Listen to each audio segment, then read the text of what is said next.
All right, welcome to WeTM, where not only do we talk music, but we get to know the artists behind the music.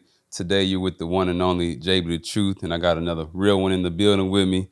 If you're trying to come up in this world and need some motivation, this is definitely your guy, a lyricist who's all about style and taking risks to put it all. He's been putting people on game and teaching financial markets to people around the world. Raised right here in Houston, Texas, we have Stockz. What up? What it do? What up, man? It's good to see you. How you doing? Man, I'm breathing and achieving. I'm happy to be here. I like that. Breathing and achieving. Uh, you're currently on your not financial advice tour. I got to catch you doing the show, rocking the stage.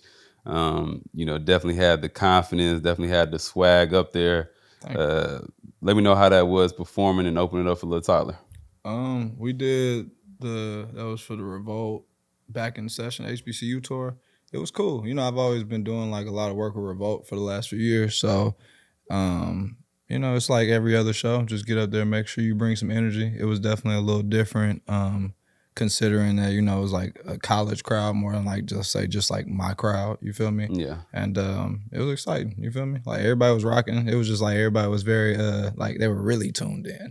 right. It was like, oh, y'all like super tuned in, like more than you dancing and just like having fun. You're like locked in. It was cool. They was trying to see who you was and Yeah. catch the vibe. It had some good energy in the air for sure. It seemed like they was rocking with you. What's your usual crowd if it's not the college crowd? I mean, just typically I do a lot of shows where it's like people are coming for like stocks by money type stuff. So it's Got like, it. it's like whenever you got shows where it's multiple artists, you never really know how the crowd is gonna come together, especially if like I feel like I usually curate my shows more so like myself. You know what I mean? So it's like just everybody had a little bit different sound. Like Lil Tyler has a different sound than me. I have a different sound than Marcus Clay. There's a Right. bunch of stuff going on, you know what I mean? But it was good. That makes sense. I'm sure you won some fans over that Oh came for yeah. Little I had Tyler. Then a they bunch of people came up to me and had like a lot of love for what was going on. So I was excited about it. That's dope. Yeah. That's real dope. So as far as performing, have you always had that confidence to perform, or how long did it take you to like develop those skills to be on stage and have that confidence? Nah, I really didn't. I remember at one point I thought I was good at performing. I definitely thought I was good. And then it was like a long time ago. The homie Brad Gilmore from out here, he had a band called 2011. And then like they had I had watched them perform and like they went crazy. And I was like, I had to put my ego aside and be like, hey bro, like, can you teach me how to perform like that? Cause like you just have a very outward energy to it. Cause like I got real like social anxiety and I'm not really the most like extroverted person for real. Yeah. So I had to really learn how to like channel that energy to make sure I do that on stage to where it makes sense. Nice. Nice. I found out a lot with artists. There's a lot of artists who is like they're introverts in their regular life and homebodies, but then when they get on that stage, it just comes out of them, and they just get right to it. So that's cool. What are the emotions like going up to it versus when you're actually on stage? Is it like a difference between right before to when you're out there? It's a real breakthrough moment for real. Like it's like before I get on stage, I just take like two deep breaths. I'm just like, Yeah, and after that second one go out, I'm just locked in. It's Lock- time to go. You know what I locked in, mean? It's ready to like go. the war starts. It's like go. You know what I mean? I like that. Speaking of war, let's take it back a little bit. You started out as a battle rapper. Oh my Um, god. Yeah. yeah, I saw that. I thought that was interesting. What made you get into battle rapping to be like, hey, I want to go bar to bar with the person in front of me? Like that takes a certain type of person to want to do that. Man, I was a really competitive young dude. So like I just didn't know any other way to get people to know that I rapped. And I wasn't in the studio yet. So it was Okay. like this is like ninth grade. You know what I'm saying? Like I don't even like no disrespect to like real battle rappers. I wasn't no real battle rapper. You feel me? Like I was battling at school and Yeah. like stuff like that, but like I wasn't like a battle rapper. You know what I'm saying? Right. Like I was trying it. You know what I'm saying? That was like my only way to get my voice out and people know that I did it without having music recorded or having any of that type of stuff. So it was kind of like my way to try to like prove myself as a rapper before anybody wanted to listen to a mixtape or something. Okay. And then that transitioned into you actually getting in the studio, making mixtapes, flipping them out the car and whatnot. Absolutely. So what did the battle rapping give you that confidence to be like, okay, I'm nice at this. I'm getting the crowd reaction. They see what I'm working with. Let me go ahead and put something on wax now. I mean, I'm not gonna act like I was the best. You feel Yeah. me? I was okay. You know what I mean? Okay. It gave me the confidence though to know that I could step out there and do it. And like being able to do it without music, is a way bigger task than like getting on stage with music playing already and like having a beat, people moving to the beat. Yeah. You're just on straight words. Right. You know what I mean? Yeah. It's like So lyrics. What are your lyrics? What are you saying? I mean, at the time, like battle rapping at the time, like for me, it was like all like gun bars and like, you know, like just like that type of energy. You know what I'm saying? Like battle rap bars, like where you just like threatening to kill him and all that type of shit. You know what I mean? Like shit that wasn't me. You know what I mean? To be honest. Got it. And so so you're doing that, you're passing out the mixtape, you're doing the battle rapping as well. And this was before Stockz, this was before Buy Money. Wait, well, I was Stockz at that time, but Buy So Money didn't so you were exist. Stockz at that time. Yeah. Okay. And that I believe that name came about you kind of just watching commercial from what I heard, and it kind of just saw it and it stuck. Okay, let me actually rewind a little bit. Yeah, I actually did my name. Everybody knew me as Milo at the time, and then one of the homies that did battle rap and like all that at the school at Lamar when I went to Lamar, nice. He tried to call me Mischief, and I thought the name was horrible. So I was like, I'm not going by Mischief. You feel me? Like that's just not what it's gonna be. And then I did wake up one day and it was like a business commercial on, like caught me straight up out my, like I just woke up, you know what I'm saying? It was on. And then like, I think I had told one of the homies at the time that I wanted to make my name Stockz, and it just stuck and it never changed from there. It's a good name. And now you've got the accolades or the knowledge to go with that. And I didn't at first. And you did it at first. Was there a moment in time, you know, in your career where you felt like you earned the name Stockz, like you actually maybe understood financial markets or flipping money or anything where you was like, I actually feel the name Stockz, like I am Stockz now? Before, I never thought of it that way. It was literally just a name. Okay. And then like probably 2020 area, it felt like I earned that keep. And that's where the whole brand and everything came together and made sense. Because it's like I wasn't really like rapping about financial things or nothing like that prior to like the Buy Money era of Stockz. You feel me? Right. Like a lot of it was just anything else. You feel me? And then I think that's when everything started really clicking and everybody started to really understand what I was on. Yeah. You know what I mean?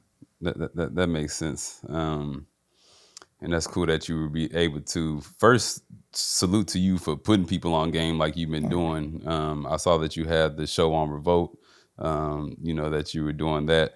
You know, from crypto to NFTs to, you know, a lot of stuff was just going over my head, but that's tight that you're in that culture, you're someone in the culture and you're putting people on game to it. Getting back to the music a little bit, I saw you have like a really a nice list of features.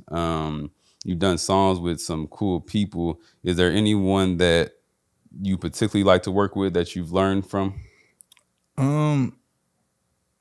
Out of all my features, anybody I like to work with, I feel like I work with my homie Guapdad a lot because we just naturally around each other a lot. Okay. But I feel like it's always something different that every collaborator brings to the table. I'm not like one of those people that's like, oh, I like you, you rap, let's work. I'm not like that. It's very much like I make a record, and if I like hear you on it, then I'm like adamant about getting you on it. If otherwise, I'm really not even pressed on it at all. So it's like, it's very much only like when it's something about my ear that clicks. And it's always somebody bringing something different to the table. And a lot of times I do stuff like now where like we create and I'll have people come in that I don't even think would be on the song. You know what I'm saying? It's just very much like if you do something hot, it'll stay.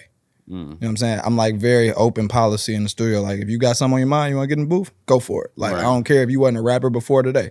Go for it. Okay. And if it was like, if it's hot, it'll stay. If it's not, it's getting chopped, and you gotta be okay with that.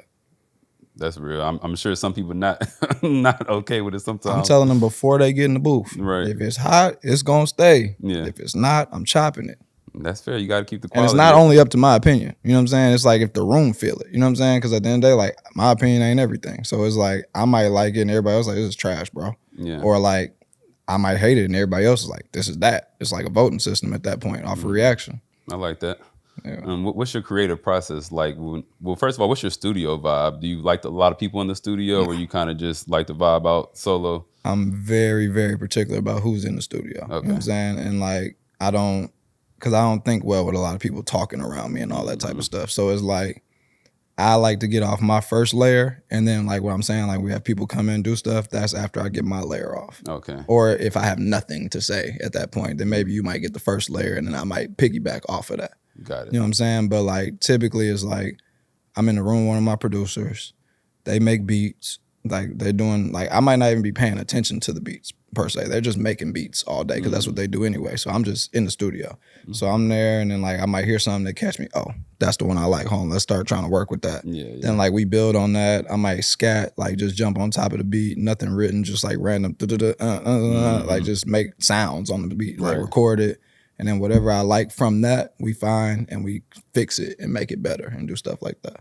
Nice. So you go more off of the melody, the vibe of what the sound does to you, and then you kind of just punch in and keep punching in until Not you get it always, right. but like some of my favorite songs have come from me doing that. Okay.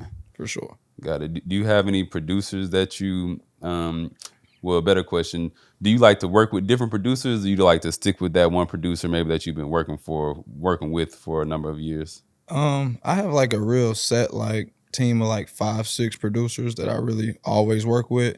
So I look at it like those are like the backbone of the sound, and then of course we get special guests to come in, just like features on the rap side. It might be features on the production, basically, in my mind. You know what I'm saying? So it's like I got a couple people that know my basic structure of sound, and then it might be like, oh, like let's call in this person, see if they can add something that does this or whatever. Or they also have their own structures of production, whereas like when I'm not there, they make beats with a bunch of people. So I might come in and might be like, oh, this the one. Okay, like who else is on it? You know what I'm saying? Yeah. So it's like, it's always, it can go either way. You ever had to like fight over a beat? Like you had a beat was going this way and you like, nah, I'll sound hard on this one. Let me get that. For sure. Are you saying like went to another artist or something? Like it was maybe a producer that you're close with and he made a beat, but someone else was already claiming it. And you were like, oh man, I wish I could have had that one. Yeah, but I try not to get into that with nobody. Like, Yeah. at the end of the day, it is what it is. If you got to it before me, you got to it. That's fair. Now, if you don't finish it, if you don't get it out, respectfully, I will tap in and tell you I want that. Yeah, that's the other thing. Yeah, someone might get on it and then they don't do anything with it. You waiting like, man, you had that hard beat and you ain't dropped that. Come on, we working. And producers hate that. Oh yeah, They hate when they make that fire beat and somebody start it and then they never do nothing with it. It's like, right. Then they just got to hold the beat and wonder if you're gonna drop the song. Dang, I ain't thinking about that from there because they don't really have control on it. It's technically your song at that point, even though they put a big piece to making it. A large piece, yeah. Right. And I do think producers are getting more credit nowadays, so that's good that that's happening because these days the beat is such a large part of the vibe and the motion of it. So that's good that that's happening now. As far as your lyrics, I really appreciate that. Your bars are it's the come up story. You kind of give them gems of advice. It's even lessons in some of these stuff that I've took away from it as well. Do you feel like you're a mentor, a motivator to your listeners? I like to think so, for sure. I definitely would like to think I motivate people. I like to call my music like, they're like, what genre, what kind of music do you do? I'm like, come up music. Yeah. That's literally what I call it all the time. It's like, because not everybody that listens to me is already an investor. And not everybody that's listening to me is like so far gone or where they don't know what investing is. You know what I'm saying? But it's like, hopefully it's the place where people find that happy medium to where they get into something new, no matter what it is. Right. And even outside of just the investing, because I invest a little bit, but not heavily. But I take away from it just as far as like taking risks. Like that's something that it took me, in recent years that I've kind of got on board with, like being willing to invest in yourself, to spend money, to put yourself out there to get that return. And I feel like that prevents a lot of people from getting to success because they don't want to actually risk it. Message. Well, I got it from you. No, that's the key, because literally my last project was called The Investment for that reason. It's like, it's literally the moment where you decide to make a chance, like take a chance, take a risk, and see what can come from it. Yeah. You know what I'm saying? So like, that's literally what that whole project title is about. It's like that one moment of that, wherever you at in life where you having that space of time, you like, I want to try this. Yeah. It's that moment. You got to make sure you take the investment. What gives you that to be able to? Have you always had that to be able to, like, I don't got a problem with spending it all, I'm gonna get it back, or was that developed over time through success? It's definitely been developed. I mean, like, I don't know. It's like I was a skateboarder growing up, so like I was willing to risk my whole body and life every time I Yeah, yeah. wanted to like land a trick. You feel Y'all me? different. Yeah. So it's like that's kind of I guess where my riskiness came from. I guess, but like at the same time, it's like it's different. I don't know. It's kind of like I grew more risk tolerance as I got older for sure. And the more that I had to take risk and the more like things I've been through, I grew risk tolerance because I realized like no matter what, I've always made it through my worst days. And it's always another day after. So it's like if I'm able to get through those things, like I already got through my worst days already. Right. So it's like today's just another one. Like let's take a risk and see what happens. That's a good way to put it. The sun gonna shine again. So you You feel gonna do me? something about it, or you just gonna be scared and sit on the sideline. Literally. Because at the end of the day, it's like I was literally just telling somebody this today. It's like fear is just like a preconceived notion. You know what I'm saying? It's like it's an idea that hit your head. It's like, and you don't even know that it's real. It's just in your brain. Now you feel a way, and you're like, like for example, I told my mom's this because she was like hella scared of pit bulls my whole life. Like she always like told me like pit bulls are bad dogs. They're scary. And that's what I was like, what did a pit bull do to you? Right. Nothing. She just always heard that a pit bull was a dangerous dog. So that hit her brain. Same. Then she walked around with that emotion on her and told me that to the point I was afraid of a pit bull when I never had a bad like a bad situation with one. Right. And then when I see one and I get rid of that fear, I have positive interactions with it. You know what I'm saying? So it's like you got to understand sometimes like fear is really just like something in your brain telling you something that's not factual. Like your feelings aren't facts. Yeah. That's a fact, and that rewiring is important. Yeah, you got to deprogram to reprogram. Exactly. What's a risk that you've taken, or what's something that you had to overcome in your career that it was a hard time or something specific happened, and then you were able to get past that and keep going and learn from it? We talking like emotional, financial. What we thinking? It can be anything. I mean, financial can get emotional. Oh yeah, well, and emotions can affect the financial, but something regarding, I guess, your music career specifically, that you were in a point where you didn't necessarily see the light at the end of the tunnel, but you kind of just kept working past it. Okay, so it was a point in time, 2018 to like 2020. I was signed to Rock Nation Management. Okay. So they did my management. I wasn't like signed to a record deal. It's like, some people think it's the same thing. Management deal, they just manage your affairs, and then record deal, you get the money and they have their whole say in whatever you got going on, blah, blah, blah. Mm-hmm. So at a time when I was at Rock Nation, it was a lot of people around me that had like a lot of fake love and fake support for me. And like we're all around trying to find, like it was just real opportunistic. You know what I'm saying? Yeah. Like, and at the time I couldn't really like see that per se, like, cause I was like wanted to have that, you know what I'm saying? Like I wanted to have more things going on. So I couldn't really see that people was trying to use me to get to whatever they was trying to get to, you know what I mean? And through that situation, and it's all love to Rock Nation, by the way, no disrespect to them. But like we had like, when we parted ways, I had to really stand on my own too and have like a whole lot of confidence in me. And that's where Buy Money was formed. You know what I'm saying? Like shout out my guy Law. He had told me like, he's like, you need to lean on yourself and the people around you and your team, and how do you build with those people and how y'all like stretch that and make that stronger. You know what I'm saying? And that's what ended up becoming the idea of Buy Money and the people around me, and learning that like, you don't necessarily have to network up, network across, and build a strong foundation with the people around you to where like none of that, like all the fugaziness, all the like, oh, we love you because of this stuff, don't exist. It's more like it's just firm. We're working on something. We got a common goal and we build it.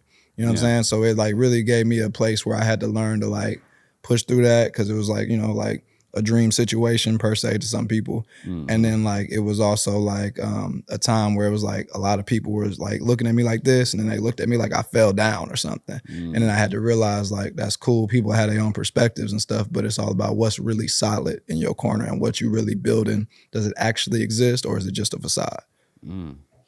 I think that's an important message for up and coming artists to hear, because sure. you can grow fast and maybe attach yourself to a label or to a management or a deal like that, or you can also grow independently and just have that authentic support around you. I was still technically independent with them doing my management, because I'm not signed to a major label. So it's still independent. They were managing me as an independent artist. So it's still like, it's a little different than a lot of people have it. But like at the end of the day, it's like, yeah, knowing that like, okay, I have my own team and structure and my own things built for myself outside of that. It's kind of like some artists have like a manager, right? Let's say like they go to like radio stations and stuff like that, and then they go talk to everybody, but their manager is the only person that has the contact. And then let's say you stop working with that person, now you have no contact to all the connections you made. Dang. It's like learning to like really build that genuine connection for yourself and have those things no matter what the like thing is that's bright and shiny that makes people attract to you. It's like, what's the thing that actually has real substance and connection? I like that. Do you think you would be is independent where you want to stay, or do you think you would be open to potentially signing in the future? I mean, I'm not opposed to any good deals. Right. You know what I'm saying? If it's a good deal, it's a good deal. Like, but currently independent is cool. I like selling direct. I like being able to move in my own motion and do whatever I do. And I've never been signed to a major. So like, this is just the only ecosystem I really know. You know what I'm saying? Like, I understand the major label system, but I'm just not in it or of it per se. You know what I'm saying? So it's like, I can't say I would or wouldn't. It's just really like when the time comes, it'll probably be time. Got it. You know what I mean? Well, from outside looking in, it definitely looks like it's working out for you. Tell me a little bit about the Buy Money brand. I like the merch you got going on. That look real nice. Thank you. Buy Money is, I mean, it's a label and overall concept. It's a concept, idea, and lifestyle. You know what I mean? It's me getting people to understand that you have to spend money to make money. You have to invest in yourself, which is why it's invest in stocks. Like, it's invest in me, but invest in yourself. Like, it's just understanding that, like, you know, there's a different way to live, and I want to be representation for young Black kids and people that, not even just Black people, but like people in general that grow up looking at all the other examples of life, of like what you have to be, you know what I'm saying? What they make us think we have to be somebody and all that type of stuff, and understanding that like there is representation for you to do something that's not of the norm. You know what I mean? Like, I want, like when I was growing up, I didn't have somebody I could look at and be like, oh, this dude's rich off like investing. It was like, oh, he was a dope dealer. He was a basketball player. He was this or that. Like, there was nobody that I could look at and be like, oh, he got lit off of this. Like, it's a whole nother way to get to this money. You know what I'm saying? And it's like, I just want that to be an example that I could set for the younger people and the younger generation looking at me. That's dope, and we need that because people don't know it. People our age, younger, older, the information. And I know you said everybody, but especially in our culture, sometimes the information resources aren't there, or I won't even say they're not there because everyone has the internet. So I guess they're there, but it's like the knowledge isn't there to go where to go. You got to ask the right questions to get the right answers. And it's like, if you don't know what question to ask, there's no way you're gonna get there. You know what I'm saying? I won't say no way because there is a way, but there's like virtually no way to some people, you know what I mean? To where it's like, if you can't look at me and say, oh, you do that investment thing, like, can you teach me? I like the fact that people are able to ask me that. I like the fact that people are like, oh, I learned something from you about this. It inspired me to want to go buy some stock or buy some crypto or this and that. That's what gets me excited about it. You know what I mean? Because it lets me, like, it's letting me know that somebody sees it and is like, oh, I'm making it look attractive to you. You know what I'm saying? Versus it being like, a lot of people look at stuff like that, like, especially like in the Black culture, we look at talking about money as like unattractive unless you're flexing. Like, flexing is attractive, but if like you're talking about real finance stuff, like how do we build and do this, it's very unattractive to people. Like, we're just used to not speaking on it. And that's the thing, is like, I want us to be more comfortable speaking on it and like telling each other like, no, I found a play like this. This is how you can do this. Oh, word? Well, look, let me put you on this. You know what I'm saying? It's just creating that community of people that buy money. And those are my favorite type of people, the people who don't gatekeep, because the people who do have the information sometimes will be like, you know, mine. That's a scarcity mindset. Like, like, you got to be abundant and understand, like, me putting you on something doesn't stop me from getting money. You know what I'm saying? It's like, and if it did, then I sucked at what I was doing. You know what I'm saying? Hopefully I could teach you something and you come back and teach me 3 times over what you learned, and now I'm better at it too. Dang, that's a fact. You know what I'm saying? That's really the way it got to be looked at, instead of like, oh, you gonna get my game and run off on it. Like, nah, bro, it's the economy, money flowing around all day nonstop. Like, how do you find a way to do it? How did you first get interested in money just in general? Like, where did that interest come to for you to find your way yourself? Well, I was poor and I wanted some money because I like girls. And if girls, what do girls like? Things. And they like you if you got shit together. You know what I'm saying? So at the end of the day, I didn't want to be a broke ass nigga. And then two, I mean, my mom works in like tax strategy and stuff like that. So she always like kind of like put me into stuff like that. She's been a CFO at a lot of companies and stuff. So like, I learned little stuff from her. Like, she didn't like sit me down to like force teach me nothing, but like I paid attention to stuff, you know what I mean? So it's like, that's what like got me originally into the, I guess, the idea of it. Right. Yeah. That's dope. So I want to ask you the age old question: does money change people, and how has it changed you? They say money changed me. It's not that bad. It definitely does. But Yeah. it's actually so true when they say like it doesn't change you, it just reveals who you really are. Because like I learned from being at a really low point that like the person that I was during those times is not the person I was when I had a lot of money. You know what I'm saying? So it's like it really shows you what you really care about. Okay. Honestly, it's like how I see it. It's like whenever like if you having a lot of money, you really get to decide what you really feel like doing, what you really feel like dealing with, who you feel like dealing with, what you want to be around, sort of, because you get a different level of freedom to where you're not forced to like have to do certain things. Yeah. So then you get to realize like who are you really when you have the access to the world. You know what I'm saying? Like when you just have access to things, that's when you really find out like who are you really. And like I've seen me at the worst place, and that's not who I was. Yeah. But I see me when I have a lot more, and I'm like, oh, this is the real me. I like this person more than I did when I was the other person. You know what I'm saying? And it's like it was shown and proven to me from the way I was handling it. You know what I'm saying? I'm a firm believer that like you get more when you know how to be generous and you know how to bless people and serve. It's like a reason God will give you that blessing to make sure that you can spread it. You know what I'm saying? If you're somebody that takes a blessing, you just run off with it, then it's not abundant. It's going to end up coming to an end. Right. And you seem like a person who people would gravitate towards and like to be around. I feel like you have good energy, and I wouldn't see you necessarily rubbing people the wrong way. But with money comes problems, and obviously the place that you used to be isn't the place you're at now. How has that affected some of the relationships in your life and people around you? Entitlement and expectations from other people, and it made me more decisive about what I'm willing to give and not give per se, because it's like it's a lot of people that feel entitled to things, but it's like when I didn't have it, I wasn't entitled to nothing you had. Yeah. I just had to figure out my shit, and it's like if you want to figure out your shit, that's literally the case. You have to figure out your shit. I can't give you no money if you already fucked your money up. What is me giving you some of my money gonna do?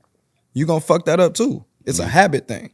You know what I'm saying? It's like it's a characteristic habit thing. Like until you find a way to like hack your own mind to make sure you're not having the same habits and things that cause you to be in those situations, you're gonna repeat.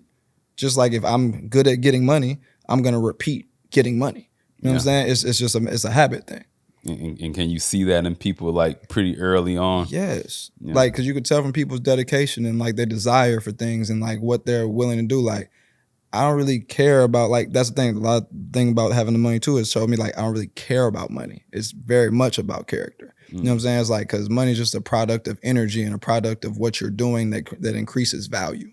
You know what I'm saying? So it's like, if you're already lazy and entitled and all that, giving you some money ain't gonna change that. You know what I'm saying? It's gonna make you worse. Yeah. You know what I'm saying? So it's like you have to do that inner work to figure out what that is to get to what you want. Nice. So you're at this place now where you're afforded that freedom that you talk about to do whatever you want to do. And I see you being someone very smart that could be doing a lot of different things. What makes you do music, and how do you what's making you keep your foot on the gas in that direction? I mean, I've always been an artist first, you know what I'm saying? Like, regardless of money, because I still, like, money comes and goes, you know what I'm saying? It's up and down. I win and I lose, you feel me? So it's like, the money part is just, we need money to live. It's natural. It's going to be here. Music has always been something that I've been gravitated to as a passionate thing just my whole life, even when it wasn't making any money, you know what I'm saying? And even when it's costing me money and, like, making me lose money, you know what I'm saying? It's like, there's still something I care about, because at the end of the day, I've learned that, like, I could go duck off in the corner and just go trade and be an investor and just not talk to nobody and not worry about none of this shit. But for me, it's like I want more people to learn. And I understand that my music and my voice, my celebrity, whatever you want to call it, is what gravitates, it's what draws in more people to want to learn. You know what I'm saying? So I've realized that if I have that influence, why not use that influence for the better instead of just like throwing it away? You know what I'm saying? Like it's more like people want to know because of that. You know what I'm saying? It's like it makes it all come together, and it's easier to like push the message musically than it is to like go sit and be like, hey, you need to learn how to do this. Yeah. Hey, you need to learn how to do it. It's better to make it appealing to somebody and they think it's cool. Now they want to ask questions themselves. That is a smart approach instead of just trying to set up a classroom somewhere and be like, let me teach you. All right. We already know people don't like going to school. Like, you know what I'm saying? People don't like that type of shit. Like, even if they like think you got money out, they're just like, I still don't want to go put in that effort. And that's the thing, is like, I'm not here to try to like force nobody to put in the effort. It's just like, if it attracts you and you want to ask a question, I got to answer. And it's kind of, I don't know if you've heard that quote where they say, if you put it in a book, they'll never read it. But we love music, so put it in a song, it's going to get to us like that. Exactly. Just the same way as all the negativity get to us. You know what I'm saying? Yeah. It's like, because music is like, it do something to your brain regardless. You know what I mean? It's like, a lot of people don't even realize that I'm rapping about this until they start really paying attention. And if they've been listening long enough, and they're like, oh, damn, that nigga just told me he could just make 1,000% off Tesla. Right. Oh, damn, he flipping this, he doing, oh, okay, I might be able to, and then now it finally clicked and you're like, oh, wait, you didn't buy that from dope. You got that from this? Yeah. That's the key. When I first started listening to your music, I call it like ride around music. Like I like it like just riding around in the car, especially around Houston. You know, it's a beautiful city. Windows down, it's like kind of vibe. And I'm vibing to it. And then as I was listening to it to prepare for this, I'm like listening to it. And I was like, oh, he talking. He talking about some stuff in here. You know, even way back to now. And you've been dropping an album, EP, mixtape. I don't know how y'all classify them, pretty much every year for the past couple of years. Absolutely. So shout out to you for that consistency. I love that for sure. Putting you on the spot just a tad bit for the novice, for the kind of basic person, everyday person that isn't deep into money, what would be one piece of advice you would give to them regarding money? Stop being scared of money and stop feeling like that little bit of money you got to put up for a risk is your last dollar. It's not. You know what I'm saying? You got to be willing to start. You know what I'm saying? Like, a lot of people think it's like, oh, I can't buy no stock because I don't have millions of dollars. Bro, you can buy partial shares of stock now. Like, you don't even you can put $5 in a brokerage account. Like, you don't need hella money. Right. And even like when we was doing the tour, like, I'm like, my tour is self-funded. You know what I'm saying? So it's like me and Buy Money putting this shit together, flight concerts helping out. But like, literally, I showed the account on my Instagram where it's like I had like $60 left over from some Ethereum I had in my Robinhood account. I sold it, kept the $60 in there, and I worked the $60 up to over like $6,000 or $7,000 in like it wasn't 2 weeks. It was like roughly 2 months. Yeah. You know what I'm saying? That's like slow build, but I did that to show people like, you don't need hella money. Like, just start with something and bankroll manage and make sure you get to the point where it's adding up.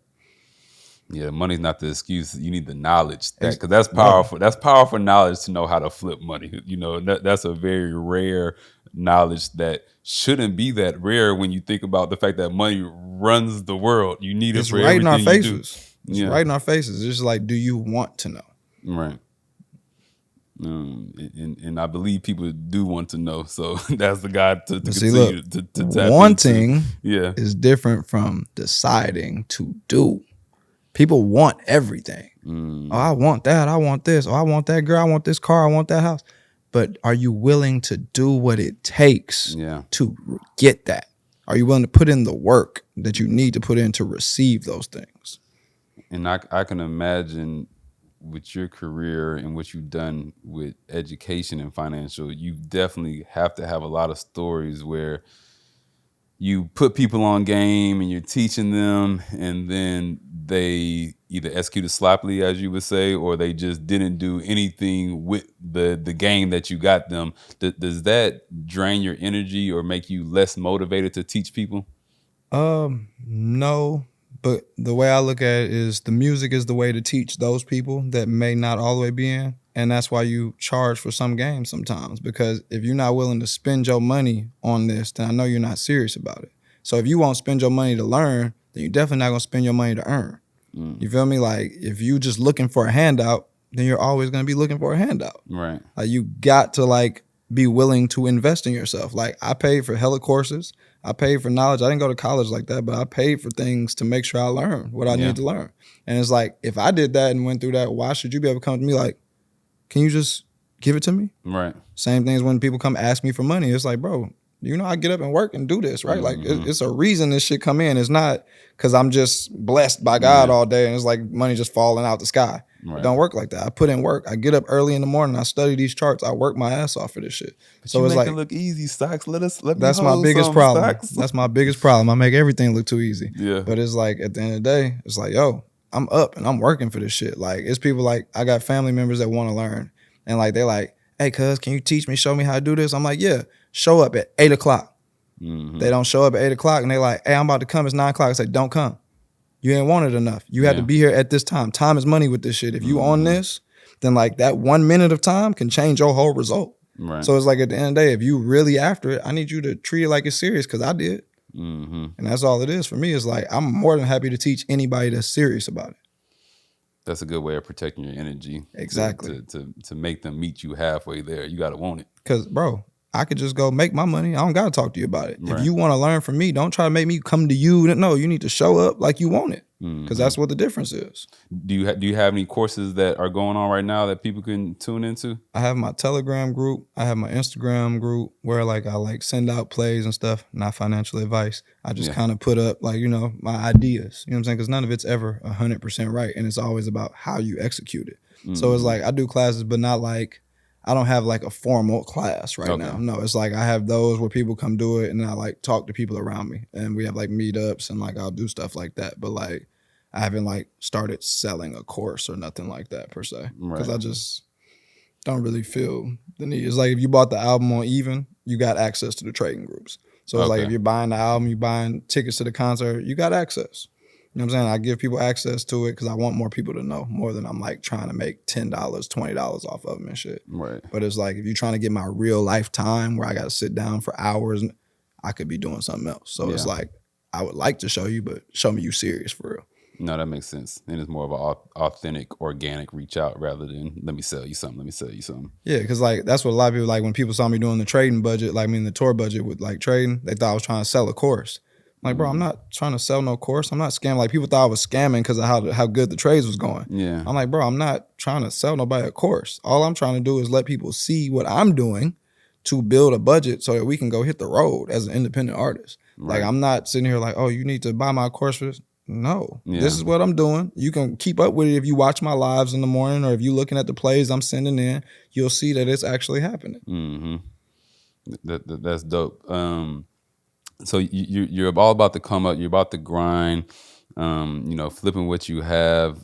And even Stockz itself is about kind of forward looking and future returns. Do you ever take time to sit back and kind of appreciate the moment you're in right now? No. No. No, I never get that moment because I'm always trying to think about what to do next. And it's also why I've taken a lot of L's too, because I didn't feel comfortable at any point. You know what I'm saying? It's the reason I win and the reason I lose. It's a gift and a curse. It's like sometimes I'm like, oh yeah, like I have a whole story about the time I did this. You know what I'm saying? It's like you just want to keep going so bad that you don't pay attention to like, wow, I just started there 10 minutes ago and now we're here. It's a good place to be. Let's be happy with it for a second. The gratitude is like, it's hard to do when you're doing this shit for real. Because you're always trying to just keep going. How about say why do you think that is that you have that in you of the keep going, what's next? That comes from I think hustle mentality more than like understanding of investing mentality. You know what I'm saying? It just comes from like feeling like you're behind. You know what I'm saying? Like most people that come up how I came up is like, yo, you feel like you're a little behind. You know what I'm saying? You just feel like, I gotta get there. But I've learned through investing that sometimes that slow route is the best way and the most profitable. Because if you just take your time and calculate the moves, everything can move really smoothly. So what do you do when you're not doing music, when you're not on the stage rocking the crowd on tour? By the way, this is not financial advice tour going on right now. Make sure you catch a show. When you're not doing that, what is your way to relax? What is your way to have fun? I don't. No. I hate to say it like that, but I try. I don't. Everybody on my team be like trying to force me to have fun. Yeah. Like they tell me like, yo, you need to just like stop for a second, do something else. Like, but then I don't know. For me, I just feel like it's a mission for my life. You know what I mean? It's just like this is what I'm on. Like if I like want anybody around me to feel like they should be comfortable around me, like to invest in their time in me and shit like that, I feel like I gotta go that extra mile all the time to make sure like they know like, okay, if you're willing to go the extra mile, I should too. You know what I'm saying? Or like, you know what I mean? It's like I don't never want it to feel like I'm relaxing on the goal. You know what I mean? Like I feel like people around me look to me to make sure I'm on that. So it's like if I'm not on that, then I feel like I'm just throwing off the whole balance or something. And that hunger is good. I mean, obviously you're successful for a reason, so I can see how it could be a gift and a curse, like you said. What does success look like to you? Is there a certain? Yeah, I'll leave it open like that. What does success look like for you? Success for me looks like being able to, I don't want to say employ, but feed and create pathways for my friends and family to eat around me. And by working with me or anything like that, being able to wake up where I want to wake up, no matter what city, hotel, this place, that place, whatever, eat what I want to eat, and have freedom to like make choices and be creative. Nice. That's about it. Like success is not a monetary value to me. It's more just like the ability to do what you feel like doing. Yeah. And I think that's what a lot of people think when they think about financial freedom. They think of, quitting their jobs, being able to travel, being able to eat well. That's my point. I do a lot of that right now. And like I have to be grateful for that. Like Right. to somebody it's like, yo, you're super successful. To me, I'm like, oh, I want to be like rich like Warren Buffett or something. You know what I'm saying? It's like, but it's all relative to what you really need and what really exists in your mind at that time. You know what I mean? So it's like I feel successful. Like I wake up and get to do what I love to do every day. Yeah. And there's millions of people who are wishing that they would be able to do that, to, have one show, much less go on a tour, and be able to just have that freedom to move around and have people listening to their music, but they got to put in the work, of course. And you put in that work, and, you're being an example for them that they can do that as well. Exactly. Yeah. You seem like someone who believes in like the power of their mind, and I believe you're someone who likes to, is in their thoughts a lot, in their head a lot, both in a good way and maybe not so good ways sometimes. Do you believe in manifestation? Absolutely. I'm like, at some point in my life, I don't know when this point was, but I woke up one day and I was like, I'm a rapper. Yeah. And then that thought made me have belief to where I walked around and told other people that. And that's what made it become my reality. You know what I'm saying? Because whether somebody said, no, you're not, or yeah, you are, or whatever, it became more conversation and more conspiracy on that energy. You know what I'm saying? So like, I'm definitely a firm believer in manifestation. Like if you really have a burning desire for something and you go put in work toward it, it can come to life. Nice. Is there anything specifically that you're currently manifesting? A really good tour, a really good next project, creating more space and opportunity for my friends and family to be involved in the business. And yeah, I mean, manifesting just being the best me I can and like, running it up on them charts. Running it up. You feel me? Running it up. Hey, go run up that album, go run up the past album. You can go back. The quality's still there, even if you go back a couple of years. I already tested it out for y'all. As far as I don't want to get too far ahead, but as far as your next project, is there a certain direction that you're trying to go in, or a certain sound you have in mind, or you just kind of make songs as they come? I make a lot of music. And then like the way I look at it is like when we're creating projects, it's like I just record. Okay. And then we find stuff that matches together. It's kind of how I look at it. It's like making like a bunch of garments or something and then put them together as like a collection.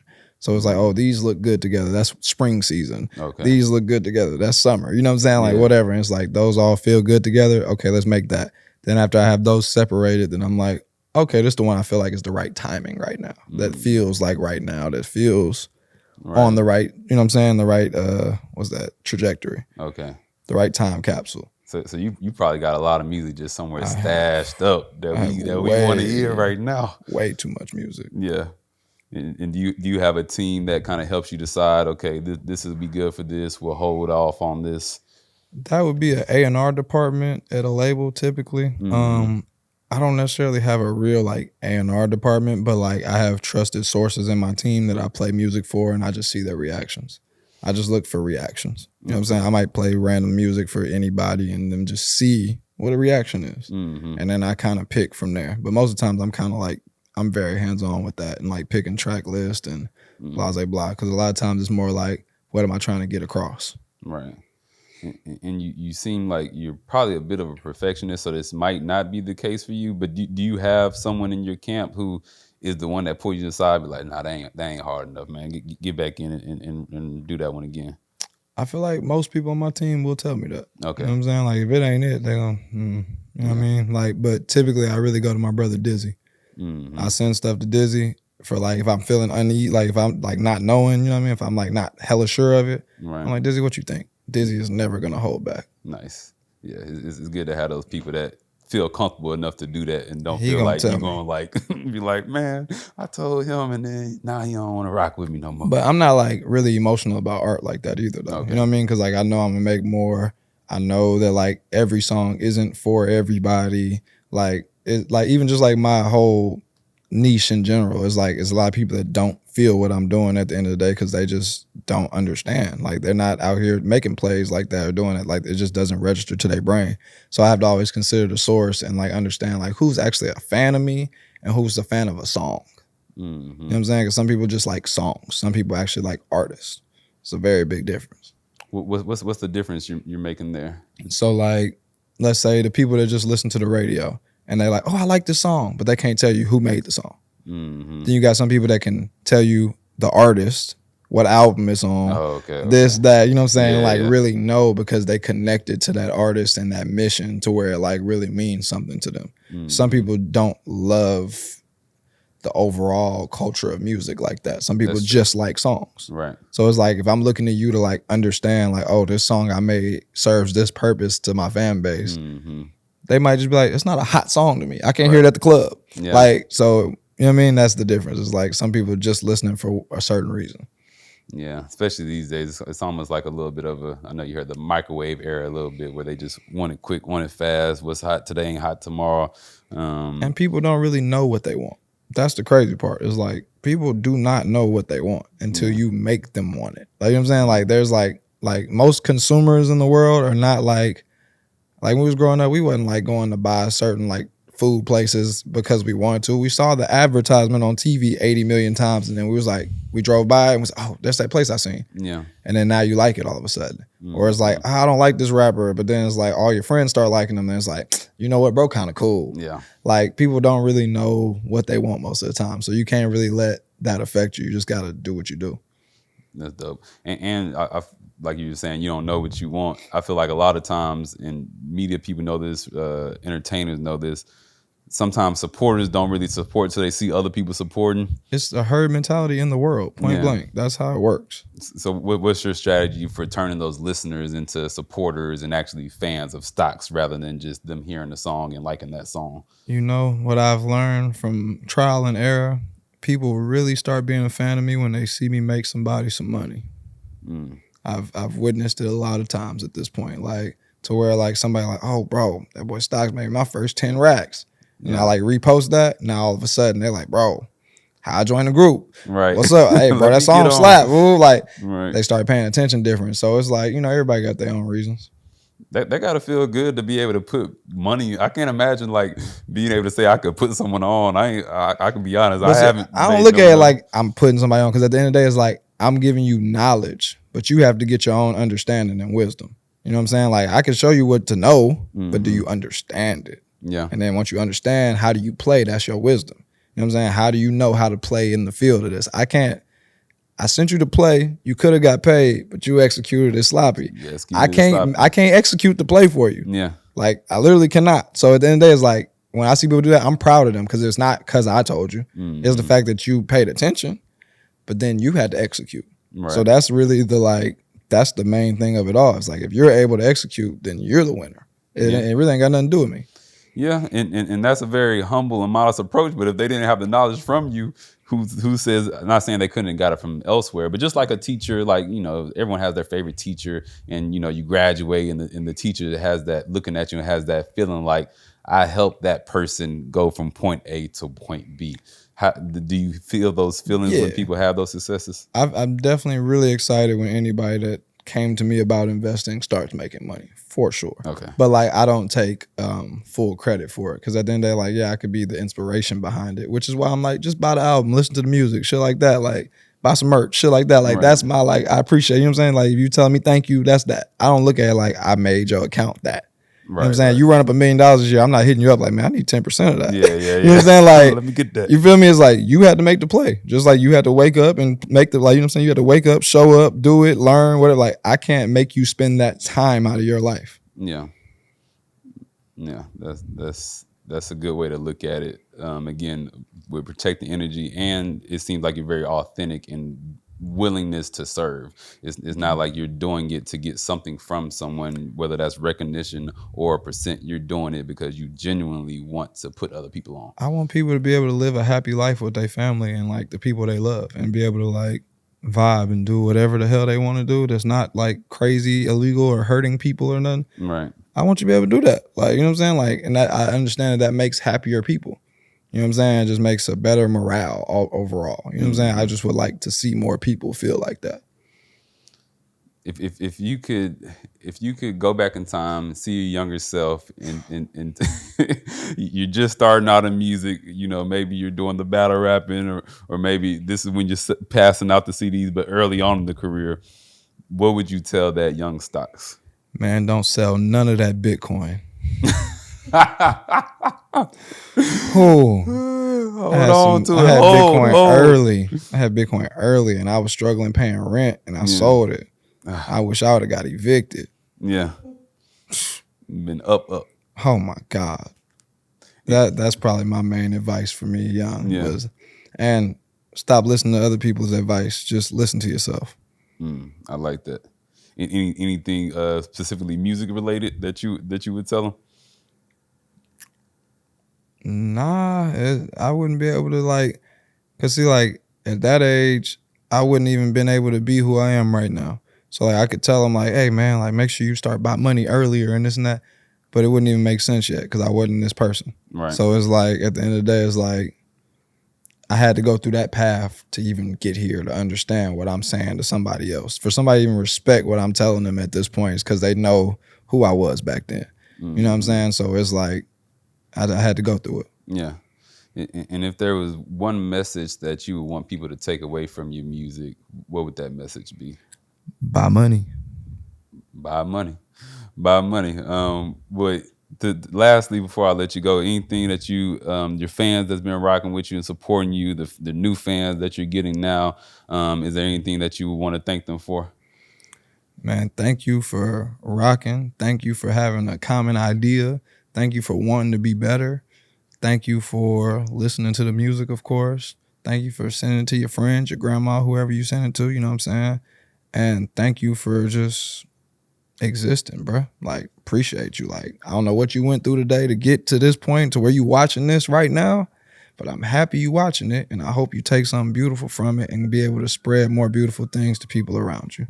I love that. And we appreciate you coming here and spreading beautiful things to our audience. You know, it's been a pleasure getting to know you more, and we're excited to see what you continue to do. Make sure y'all go stream Not Financial Advice. It's hard, and you're going to learn something. So that's a double up. You feel me? Hello. Appreciate you stopping by, man. I appreciate you. Absolutely. It's WeTM. Make sure you like, comment, subscribe, tell a friend to tell a friend. We'll see y'all next time.